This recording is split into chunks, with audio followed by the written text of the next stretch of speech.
আমি চৈতালি চলে এসেছি ব্রেকফাস্টে একটা নতুন রেসিপি নিয়ে। দেখো এখানে রয়েছে চাউমিন, এখানে রয়েছে কাঁচা বাদাম, এখানে রয়েছে আলু কাটা। জলটা গরম করতে বসিয়ে দিলাম, একটু জলটা ফুটে গেলে চাউমিনটা দিয়ে দেবো, সেদ্ধ করব। তোমরা থাকো সঙ্গে, সব দেখতে পাবে। জলটা মোটামুটি গরম হয়ে এসছে, তার আগে আমি একটু তেল দিয়ে দিই, কারণ চাউমিনটা দিলে তোমার গলে যাবে না আর লেগেও যাবে না। দিয়ে দিলাম, একটু নাড়িয়ে নিই।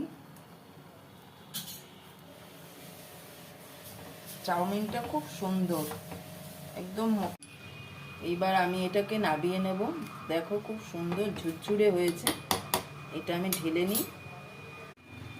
দেখো চাউমিনগুলো কেমন একটার সঙ্গে একটাও লাগেনি, সব কি সুন্দর ঝুরো ঝুরো হয়ে গেছে। এবার আমি কড়া বসাবো। আমি কড়া বসিয়ে দিলাম, এবার তেল দেব। তেলটা গরম হলে আস্তে আস্তে সবজিগুলো সব ভেজে নেব। ফার্স্টে আমি বাদামটা ভেজে নেব।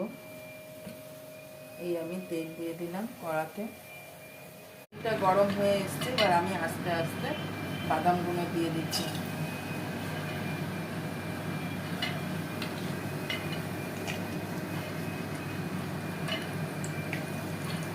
বাদামটা ভাজা হয়ে গেছে, দেখো বাদামটা লাল লাল হয়ে গেছে। এবার আমি বাদামটা তুলে নিচ্ছি।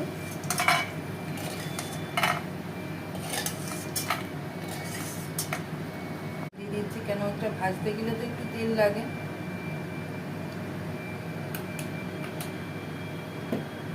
তোমরা আলু কপি একসঙ্গে দিয়ে ভাজতে পারো। এই কপিটাও আমি আস্তে আস্তে দিয়ে দিচ্ছি। কপিটাও একটু সেদ্ধ হওয়ার ব্যাপার আছে তো, নেড়ে দিলাম। তারপরে একটু ভাজা হলে আমি একটু হলুদ লবণ দিয়ে দেবো।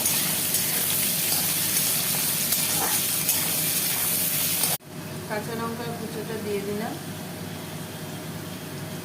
অল্প করেই দাও। এরপর একটু নেড়ে নিয়ে আস্তে আস্তে মশলাগুলো দিয়ে দেবো। ভাজা হয়ে গেছে, এবার আমি আস্তে আস্তে চাউমিনগুলো দিয়ে দিচ্ছি। দেখো কেমন সুন্দর চাউমিন, একটার সঙ্গে একটাও লাগেনি, সব আলাদা আলাদা হয়ে আছে। এই চাউমিনের মশলা ছড়িয়ে দিচ্ছি আমি।